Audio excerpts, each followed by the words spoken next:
Hai semua, hari ini kita akan menyelami The Dawn Raid, peristiwa penting yang mengubah ekonomi Malaysia.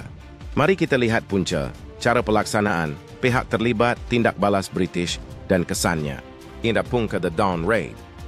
Pada akhir 1970-an, Malaysia di bawah pimpinan Tun Dr. Mahathir Mohamad berhadapan dengan cabaran besar dalam memajukan ekonomi tempatan.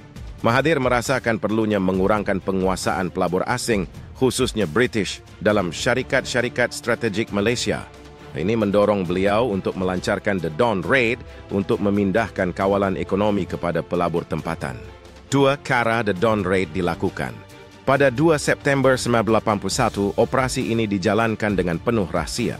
Permodalan Nasional Berhad, PNB, di bawah kepimpinan Tan Sri Khalid Ibrahim, PNB membeli saham-saham utama syarikat-syarikat yang dikuasai oleh pelabur British di Bursa Saham London.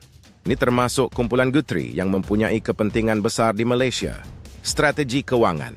Malaysia menggunakan dana dari PNB untuk membeli saham-saham tersebut secara besar-besaran, mengelakkan campur tangan pihak luar sebelum pembelian selesai. 3. Siapa terlibat dan tugas? Tun Dr. Mahathir Mohamad, perancang utama The Dawn Raid yang mengarahkan strategi untuk mengalihkan kawalan syarikat kepada pelabur tempatan.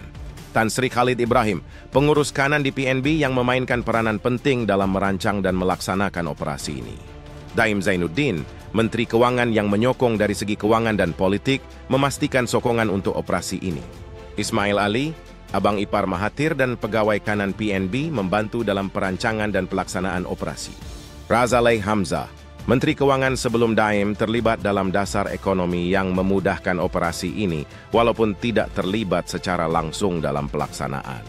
4. Tindak balas British. Tindak balas daripada pihak British adalah keras. Reaksi pasaran. Bursa saham London mengalami ketidakstabilan disebabkan pembelian besar-besaran oleh Malaysia. Ini mengejutkan pihak British.